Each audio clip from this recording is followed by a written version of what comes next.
Greetings gamers! Before we get into our video for today, I would like to start off by apologising for my prolonged absence from the channel and the lack of content being uploaded. The reasons for my absence are numerous, ranging from the need to upgrade my computer to be a better gaming and editing machine, which is still a work in progress, to an unfortunate loss in my family, but I am pleased to announce that I have returned. That's right gamers, I am Falcon and I'm happy to welcome you back to my arcade. Newb Boot Camp is back in session, and in this excursion we return to Guild Wars 2 and continue our journey to guide you through a new player's experience. Today we will go over your options on getting your main character and any alternates to max level.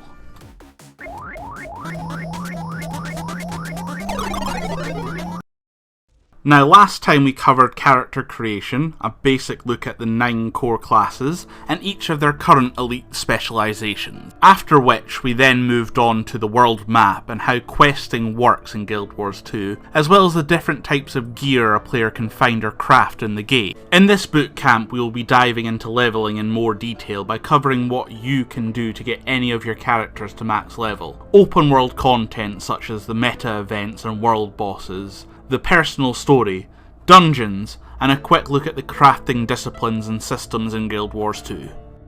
So, as we covered in our last boot camp, in every map you will find a set amount of hearts, the questing system in Guild Wars 2, waypoints, the means of fast travel, vistas, some damn fine scenery, points of interest, locations of lore or something to discover, and hero points, means of unlocking skills or traits for your class. As a new player, you will need to seek out the locations of these icons in each of the zones you explore. To complete these, a player will need to visit said location and perform the tasks involved in the heart quest, or interact with the Vista marker or hero point artifact. Points of interest and waypoints only require you to go to their location. Exploring the zone your character is in and performing these actions will result in you earning your character experience as well as loot and crafting resources upon fully unlocking the zone. However, while you're doing so, players will also encounter small to large scale group events called meta events, which will periodically pop up in the zone you are in and be denoted by orange markings on your minimap. Meta events are available in every zone and scale in difficulty the more players that join them. The tasks involved in an event vary however depending on location, and you could come across encounters such as escorting and defending an NPC, defending an area from waves of enemies, gathering items from the local vicinity or from trash mobs, or a single target fight against an elite or champion adversary. These meta events are repeatable and often run on a timer, so once completed after a set cooling off period it will start again, giving others a chance to do the event, or giving you the chance to succeed if you've previously failed. Along with these are the larger scale meta events that are known as world bosses. World bosses are major battles that requires dozens of players to take part but will scale up and become more difficult as more players gather and join in. World bosses start to introduce mechanics to players and the larger ones have multiple mechanics. Certain of the world bosses are tied to the main overarching story of the game that pits you and your allies against the Elder Dragons, colossal magical creatures even bigger than the world bosses you get to fight in the open world. This leads us nicely on to our next topic, and one of the main things as a player that you will do to level up, the personal story. Every character you create gets a personal story with 8 chapters, each with multiple parts and instances for you to experience. One of the great things about the story in Guild Wars 2 is that it is fully voice acted with awesome conversational cinematics between your character and various NPCs, which, after Heart of Thorns, became fully voice acted but in the open world as you played through the story. The personal story chapters start at level 1 with the next chapter at level 10, and every new chapter becomes available every 10 levels afterwards. The story your character goes through starts off different depending on your race and then will change in early to mid chapters depending on the choices you made when making your character.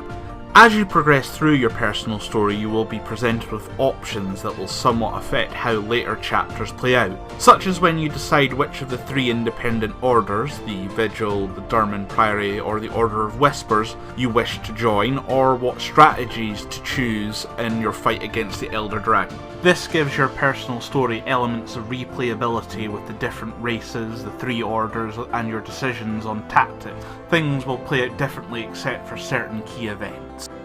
Our next topic to cover in this boot camp is a core element in any MMORPG: dungeons. In the original game there are 8 dungeons.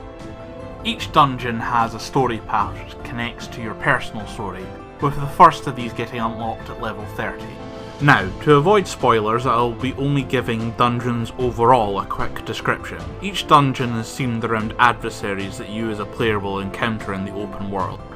As such, we have cursed ghosts who see all living beings as threats against a kingdom which is long since gone, bandits working for a lord with serious facial hair and even more serious political ambitions, the Nightmare Court, a group of anarchistic Sylvari who fight against allies of the Pale Tree, the Dredge, steampunk mole people, the Flame Legion, a breakaway legion of Char who bring new meaning to the term pyromania, Sons of Svanir, Norn warriors who follow the teachings of a radical dragon worshipper and who use ice as a status symbol, the Inquest, a large collection of Azurans who wish to establish Azuran dominance over everything and forego ethical considerations when conducting their experiments.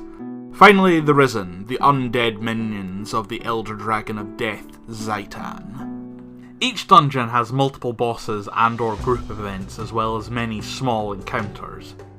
At the end of each of the dungeon's explorable paths, you will earn a currency unique to the dungeon you just did, and those currencies can go towards purchasing weapons and armour that are themed around each dungeon. Guild Wars 2's traditional dungeon content was only done in the core game. It was then replaced before the launch of Heart of Thorns by new 5-player party content.